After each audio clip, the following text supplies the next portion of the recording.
Hi everyone, welcome back to Sunny Life channel. Thank you so much guys for tuning in. I'm here to update you of what is going to happen on Gomora from the 22 to the 26th of June 2020.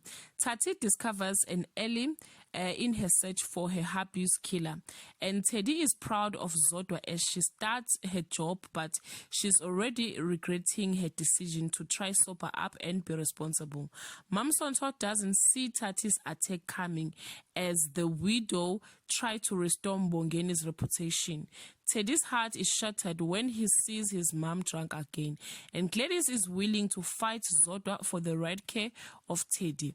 Pretty orders her sister Tati to move out after what happened to their mother, and Ntokozo is worried as his hijacking crew from that fateful night are arrested one by one.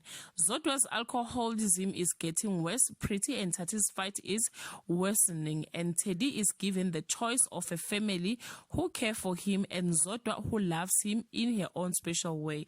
Guys, this is all I have for today. You can leave your comment below and share your thoughts. Till we meet again, I love you so much guys. Bye.